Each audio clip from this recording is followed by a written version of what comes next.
À la maison, au bureau, au café et même dans les transports, du moins en principe, le Wi-Fi est partout autour de nous aujourd'hui et on s'en sert tous les jours. Mais le Wi-Fi, qu'est-ce que c'est exactement ? Quelle différence avec la 4G ou la 5G ? Comment améliorer son Wi-Fi à la maison ? Comment éviter aussi les risques de piratage ? On va parler de tout cela dans cet épisode spécial de Monde Numérique. On part à la découverte d'une technologie de communication en apparence banale, mais qui soulève plein de questions et surtout, dont on ne peut plus se passer. Cet épisode vous est proposé en partenariat avec Orange, qui a choisi Monde Numérique pour vous aider à mieux comprendre la technologie. Alors il faut savoir, pour les plus jeunes notamment, que le Wi-Fi n'a pas toujours existé. Et non, pendant longtemps, pour se connecter à Internet avec un ordinateur, on avait forcément un fil à la patte. Mais heureusement, le Wi-Fi a fait son apparition. Le Wi-Fi, c'est une technologie qui a commencé à être développée dans les années 90. Donc, c'était une techno qui était là pour remplacer le câble, donc le câble bon vieux câble RJ45 avec lequel on connectait nos appareils. Mathieu Quinche, enseignant-chercheur à l'INSA Lyon et à l'INRIA, spécialiste des technologies sans fil. Et donc, il y a eu des différents développements qui ont été faits donc aux États-Unis et en Australie un petit peu. Et puis, on a vu apparaître à la fin des années 90 une première version du standard, donc qui a été développée au sein de l'I3E, un organisme de standardisation au sein d'un groupe de travail qui s'appelait 802 et le sous-groupe 802.11. Et donc, qui a créé la base de cette technologie qui, aujourd'hui, on utilise encore cette base et donc qui est développée au fur et à mesure. Et à la fin des années 90, la première version du standard est sortie. Et puis, on a vu aussi les premiers appareils qui ont commencé à intégrer cette technologie. Donc, c'était Apple qui a mis ça dans ses premiers iBooks, si je me souviens bien, en 99. Donc, c'était à l'époque, ça s'appelait le AirPort. Donc, c'était les premiers ordinateurs qui intégraient le Wi-Fi. Et depuis, le Wi-Fi s'est intégré dans la plupart de nos appareils, smartphones, tablettes, etc. Le Wi-Fi a une origine insolite. On attribue son invention à une actrice hollywoodienne des années 40, Heidi Lamar. En fait, c'était une véritable inventrice, injustement méconnue, et c'est elle qui a eu l'idée d'un système de chiffrement de fréquences destiné en fait au départ à l'armement et qui sera utilisé ensuite dans le Wi-Fi. L'un des tout premiers réseaux Wi-Fi a été créé à Hawaï en 1971 pour relier entre elles les îles de l'archipel. C'était pas exactement le Wi-Fi qu'on connaît aujourd'hui, mais il avait un nom plutôt sympathique, il s'appelait AlloAnet. Alors le Wi-Fi, au fond, qu'est-ce que c'est ? Eh bien, ce sont des ondes radio, comme la 5G, la 4G ou les ondes du micro-ondes. Ce sont des ondes à courte portée, quelques dizaines de mètres à peine. Et le Wi-Fi, eh bien, son boulot, c'est de transformer votre connexion Internet filaire, qui arrive chez vous le plus souvent par fibre optique, en connexion sans fil, pour vous permettre de surfer depuis votre canapé. Le Wi-Fi est défini par une norme technique, la norme IEEE ou I3E 802.11, une norme qui n'a cessé d'évoluer au fil des années. C'est ça qui est important avec cette norme, c'est qu'on a vu évoluer donc les premières versions qui permettaient des débits relativement faibles, et puis on a vu les évolutions de la technique qui ont permis d'améliorer tout ça. Donc on a eu différentes versions. Donc vous vous souvenez peut-être qu'il y avait les normes A, B, G, N, AC. On voyait ça sur certains appareils. Donc ça a été un peu clarifié récemment par la Wi-Fi Alliance qui gère un peu, qui chapeaute le développement du Wi-Fi sous le nom de Wi-Fi 5, 6 et bientôt 7. Et on a vu donc des améliorations. Donc on était passé de quelques mégas, les premiers réseaux Wi-Fi, c'était 1 ou 2 mégas maximum, 2 mégabits par seconde maximum. Et aujourd'hui, les prochaines versions nous annoncent des 40 gigabits par seconde. Au fait, attention à ne pas confondre les gigabits et les gigahertz. Gigabits par seconde, c'est la quantité de données transportées. Gigahertz, ce sont les fréquences radio utilisées. Le Wi-Fi est donc une technologie que l'on retrouve aujourd'hui dans de nombreux équipements. Ordinateurs, smartphones, téléviseurs, objets connectés, etc. Contrairement aux réseaux cellulaires qui sont centralisés, qui appartiennent aux opérateurs, les réseaux Wi-Fi, il y en a plein autour de nous. Il suffit d'ouvrir le Wi-Fi de son ordinateur pour s'en rendre compte, puisqu'ils sont créés par des particuliers, des entreprises, etc. Alors, pour que l'on puisse se connecter à tous ces réseaux, à condition d'avoir les codes d'accès évidemment, il faut que tous les équipements soient compatibles. Les ordinateurs, les smartphones, les routeurs aussi, il faut que tous ces appareils parlent le même langage. Voilà, donc c'est vraiment important dans ces technologies-là qui vont être déployées et implémentées par beaucoup d'industriels, c'est que tout le monde soit bien d'accord sur la façon dont fonctionne cette technologie. Et donc pour ça, derrière, on a un standard qui est développé par l'organisme I3E 802 au sein d'un groupe de travail qui s'appelle 802.11. Et par-dessus, on a également la Wi-Fi Alliance, donc là qui est plutôt des consortiums d'industriels qui sont en charge de valider que les produits sont conformes à la norme. Donc d'un côté, on a un développement plutôt d'ingénierie au niveau de l'I3E, et puis de l'autre côté, on a une validation et une commercialisation, une promotion en fait des nouvelles technologies, un choix parfois des fonctionnalités qu'il faut inclure ou pas dans ce qu'on va labelliser comme étant compatible Wi-Fi. Avant d'aller plus loin, il faut s'arrêter un instant sur quelques grands mystères du Wi-Fi. Et d'abord ce mot, Wi-Fi, Wi-Fi en anglais. En fait, on ne sait pas ce que ça veut dire. Contrairement à la 5G, par exemple, qui signifie 5e génération de télécommunications mobiles, pour le Wi-Fi, c'est carrément flou. Selon certains, ça voudrait dire Wireless Fidelity, en français fidélité sans fil, sauf que ce n'est pas sûr du tout. C'est Wireless Fidelity qui a été mentionné plusieurs fois par la Wi-Fi Alliance. Moi, ce que j'avais compris, c'est que c'était plutôt un clin d'œil à Wi-Fi, mais que voilà, c'était juste un sigle comme ça, mais qu'il n'y avait pas forcément quelque chose à aller chercher derrière. Alors c'est vrai que Wi-Fi, en réalité, serait juste un terme marketing inventé dans les années 2000 pour éviter d'avoir à dire IEEE 802.11 qui était vraiment imprononçable. Tout cela nous amène à une autre grande question existentielle. Faut-il dire le ou la Wi-Fi ? Alors en anglais, pas de problème, mais en français, c'est comme la chocolatine ou le pain au chocolat, on ne s'en sort pas. Alors c'est un grand débat aussi, je suis pas sûr que ça soit super important, mais oui, alors moi j'ai plutôt tendance à dire, dans mon domaine, là, de notre communauté, c'est plutôt le Wi-Fi, parce que c'est le réseau Wi-Fi, mais on peut aussi dire la technologie Wi-Fi, donc on pourrait en discuter, ouais. C'est vrai qu'on pourrait en discuter pendant des jours et des jours. C'est un peu comme le Game Boy ou la Game Boy. En fait, le sexe des anges numériques n'est pas facile à déterminer. Pourtant, selon les dictionnaires Larousse et Robert, Wi-Fi est bien un nom masculin. Mais en fait, on remarque que ce sont plutôt les geeks qui disent le Wi-Fi, alors que les gens normaux, ceux qui sont moins versés dans la technologie, eux, ont tendance à considérer apparemment que le Wi-Fi est une fille et ils disent la Wi-Fi. C'est intéressant d'ailleurs. Peut-être qu'ils trouvent ça plus joli, plus doux, plus rassurant. Allez, toujours au rayon des grandes interrogations, on pourrait débattre aussi de la manière d'écrire le terme Wi-Fi. Est-ce qu'il faut ou non un trait d'union entre le oui et le fi ? Eh bien, normalement oui. C'est comme ça que ça s'écrit. Le dictionnaire de Word s'énerve dès qu'on oublie le trait d'union, mais il faut bien avouer quand même que c'est plus facile d'écrire Wi-Fi tout attaché. Bref, on va arrêter là pour les questions sémantiques et orthographiques et on va revenir à des points plus techniques concernant le Wi-Fi. Alors vous utilisez forcément du Wi-Fi à la maison ou au bureau, que ce soit via la box de votre opérateur internet ou bien via un routeur externe. Mais le problème c'est que, je le sais, ça ne marche pas toujours comme vous aimeriez. Dans la pièce du fond là ou au fond du jardin, ça passe mal. Et c'est normal car nous sommes dans le domaine des ondes, il y a donc des contraintes physiques, c'est ce que nous explique Gonzague d'Ambricourt, dirigeant de la société Bouche Cousue, spécialisée dans l'installation de réseaux Wi-Fi en entreprise. Comme toute chose qui passe par les airs, elle a comme contrainte qu'elle peut être perturbée. C'est-à-dire de la même façon que de la musique s'arrête quand on traverse des murs, le Wi-Fi est soumis à ça, est soumis aux perturbations des voisins. Pendant longtemps, le Wi-Fi était majoritairement sur la même fréquence que les micro-ondes, les talkie-walkie, etc., ce qu'on appelle le 2,4 GHz, qui est très très encombré. Donc ça, c'était fastidieux. Depuis de nombreuses années maintenant, on a le 5 GHz qui est beaucoup moins chargé, et là, on a le 6 GHz qui arrive.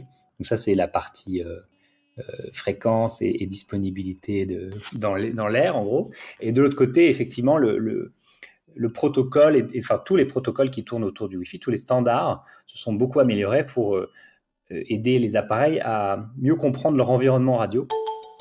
Alors Gonzague d'Ambricourt l'a évoqué et Mathieu Quinche l'a expliqué juste avant.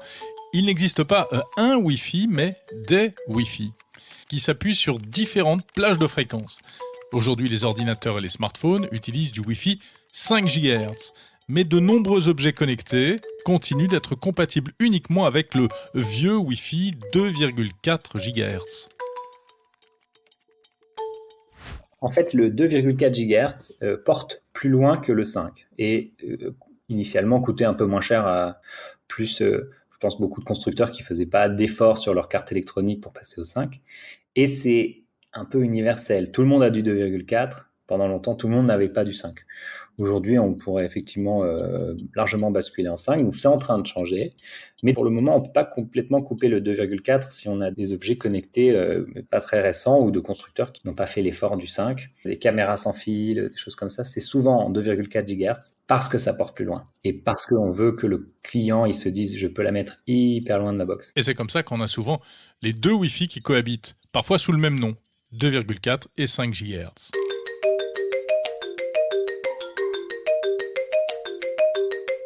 Dans tous les cas, si on n'est pas content de la couverture de son Wi-Fi à la maison, comment l'améliorer ?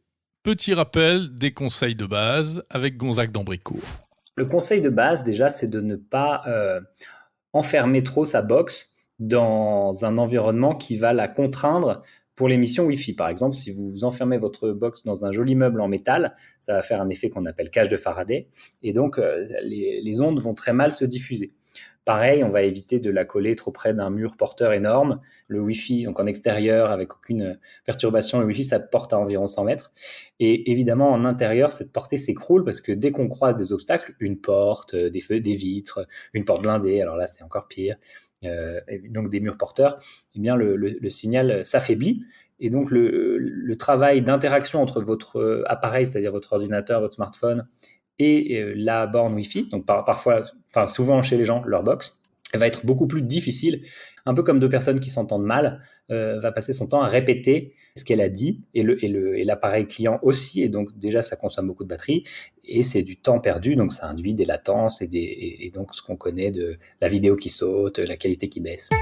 Alors quand on a un mauvais Wi-Fi, en général, on se tourne vers des répéteurs, ces petits accessoires censés augmenter la portée du réseau sans fil.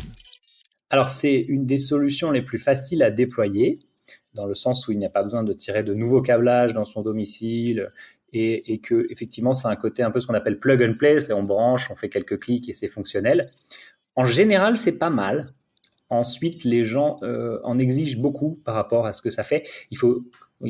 On a bien tout dans le nom, c'est un répéteur. Donc, ça veut dire que c'est quelque chose qui va d'abord capter un premier signal et le rediffuser. Donc, il faut imaginer qu'on fait des sauts de puce dans la maison et que chacun de ces sauts fait perdre quand même un petit peu en performance et que pour bien répéter, il faut de toute façon bien capter. Si j'essaye de répéter les paroles de quelqu'un que j'entends mal, on a l'expression en France du téléphone arabe, c'est exactement la même chose, le message sera perturbé à la fin. Donc il faut aussi bien placer ces répéteurs. Les solutions modernes sont très chouettes à ce sujet, mais elles ne règlent pas tout le problème de la physique. C'est-à-dire que effectivement, c'est pas des produits qui par magie rendent vos murs transparents aux ondes. Enfin, pour étendre un réseau Wi-Fi, il y a aussi ce qu'on appelle les répéteurs CPL, courant porteur en ligne, c'est-à-dire qui se branchent directement sur le réseau électrique, sur les prises de courant. Je trouve que c'est pas ce qu'il y a de plus fiable, pour l'avoir quand même beaucoup expérimenté. Et pourtant, il y a une marque allemande bien connue qui vend ça comme des petits pains. Moi, je suis pas convaincu de la stabilité de la chose. Et sûrement sur un réseau électrique parfait, c'est génial, mais un réseau électrique parfait, c'est très rare. Et par contre, c'est vrai que ça permet de s'affranchir de beaucoup des contraintes de portée, et on n'a plus cette contrainte du répéteur qui doit bien capter le signal source. Puisque là, on ne vient pas capter un signal Wi-Fi, on vient transmettre un signal informatique à travers le réseau électrique.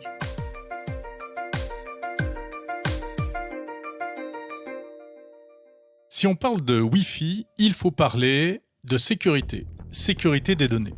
Parce que ce sont des ondes, c'est-à-dire que ça passe par la voie des airs, eh bien il y a des risques d'interception.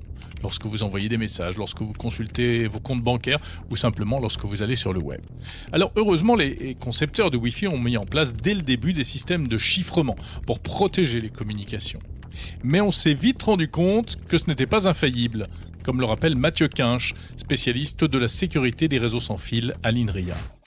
Voilà, donc c'est un point qui est central dans le Wi-Fi. Donc, comme vous l'avez dit, le fait que les échanges aient lieu par des signaux radio veut dire que n'importe qui avec les compétences techniques, est en mesure de capter les signaux qui sont transmis, d'interagir à distance avec des appareils. Et donc, c'est pour ça qu'a été intégré dans la première version du Wi-Fi ce qu'on appelait le WEP, donc Wired Equivalent Privacy, donc qui permettait de fournir une confidentialité qui était équivalente a priori à celle qui était possible sur un câble. On s'est rapidement rendu compte qu'en fait ce mécanisme web était en fait cassé. Il y a eu les premières vulnérabilités qui ont été découvertes rapidement.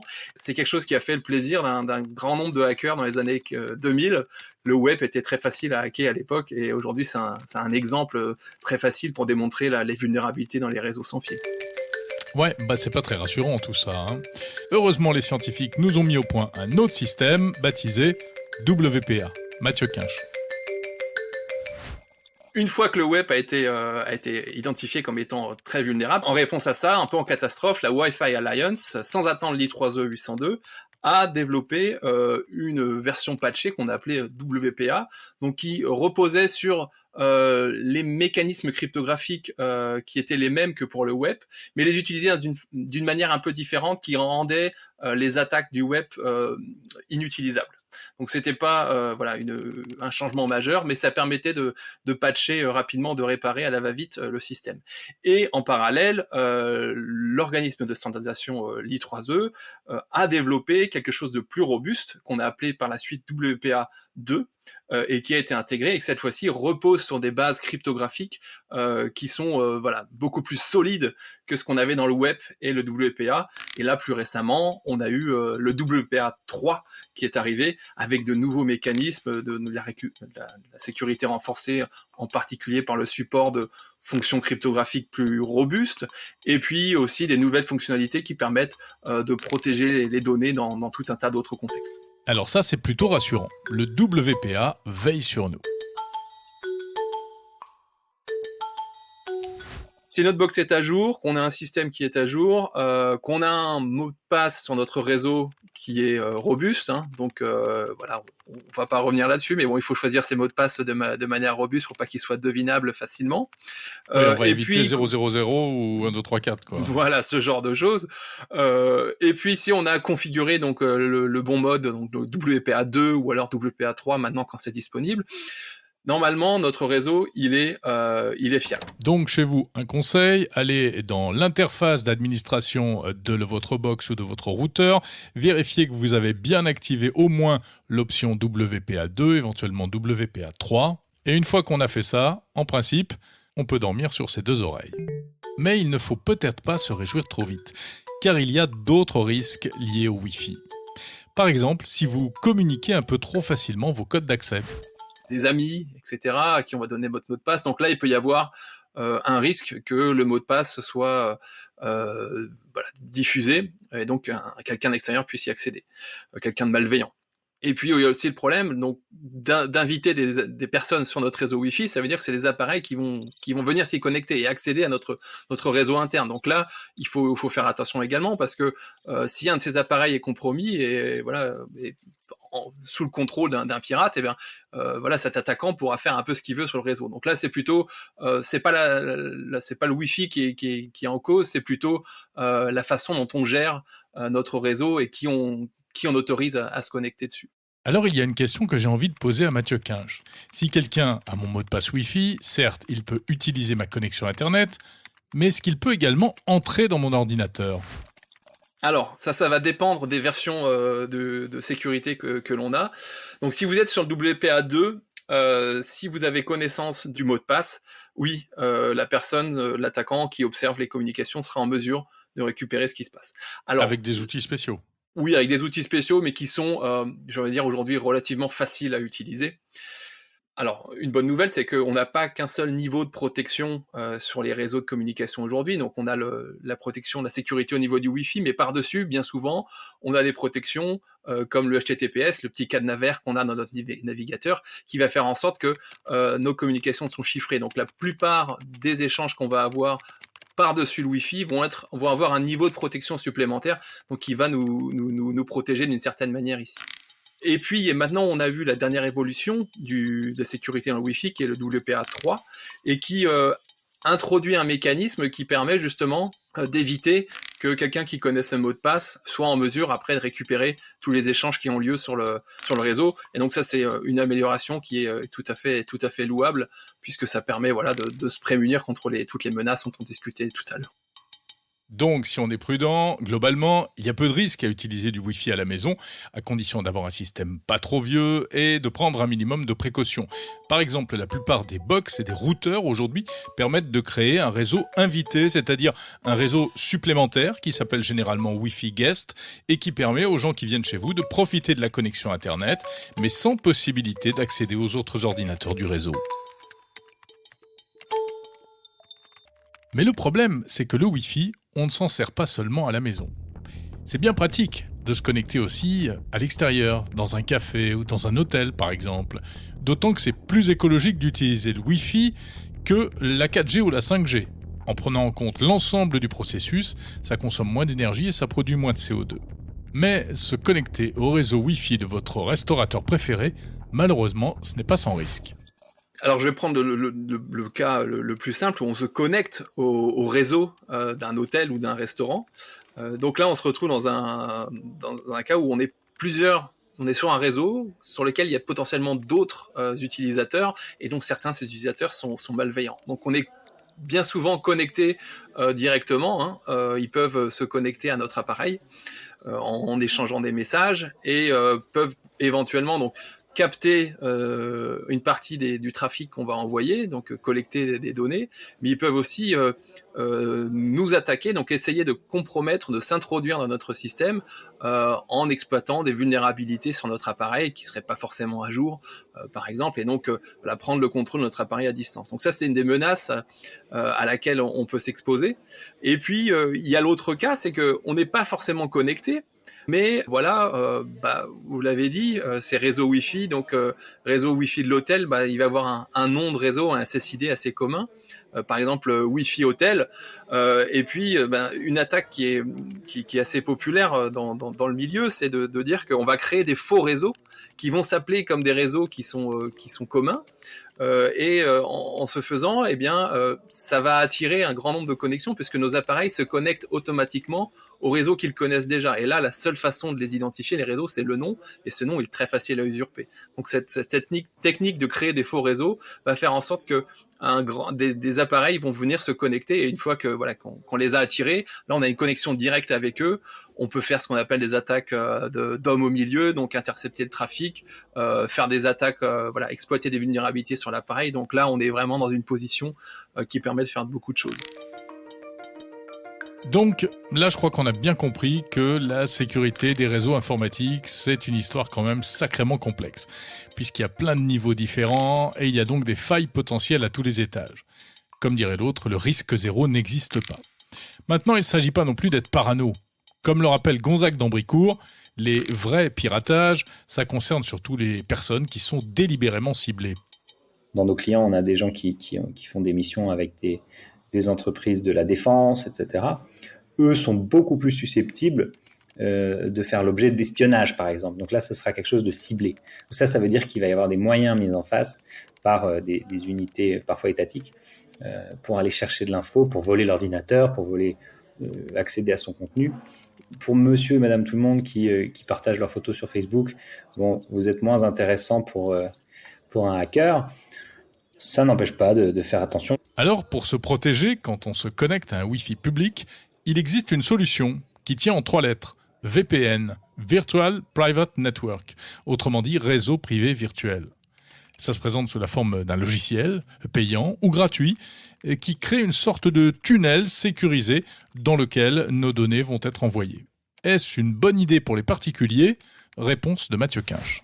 Globalement, oui, le VPN, ça va être un avantage parce que ça va rajouter une couche de protection. C'est-à-dire que tout le trafic qui va sortir de notre machine, il peut être chiffré ou non chiffré, mais lorsqu'on passe dans le VPN, tout ce qui va transiter au moins sur le réseau Wi-Fi, tout ça sera encapsulé dans une couche de chiffrement. qui fera que l'attaquant il sera pas en mesure de voir ce qui se passe. Néanmoins, passer par un VPN, ça veut dire que tout notre trafic va passer par ce fournisseur VPN. Et là peut se poser des problèmes puisque est-ce qu'on a vraiment confiance? En fait, on va faire passer toutes nos données par les serveurs d'une entreprise et on sait que le VPN souvent on a tout un tas d'activités plus ou moins légales qui sont associées avec et on a vu des histoires de fournisseurs de VPN qui prétendaient ne pas collecter de données, etc. Et au final, on se rend compte que c'est le cas. Donc, il faut bien savoir que lorsqu'on utilise un VPN, il faut vraiment être sûr que le fournisseur de VPN en face, on peut lui faire confiance. Et aujourd'hui, c'est une question compliquée. Quand on déroule cette question du Wi-Fi, on a un peu l'impression d'aller de surprise en surprise. Alors il ne s'agit pas de se faire peur inutilement, l'important c'est juste finalement d'avoir conscience que ces risques existent.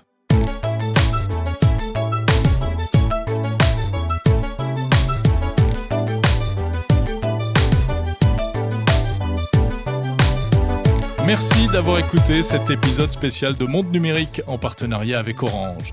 Réalisation, signé Thomas Langlin. J'espère que vous avez appris des choses sur le Wi-Fi. N'hésitez pas à laisser des avis, des petites étoiles, des commentaires sur les plateformes de podcast. Abonnez-vous à Monde Numérique si ce n'est pas encore fait. Faites-le connaître à vos amis. Et puis on se retrouve également sur le site mondenumérique en un seul mot.info.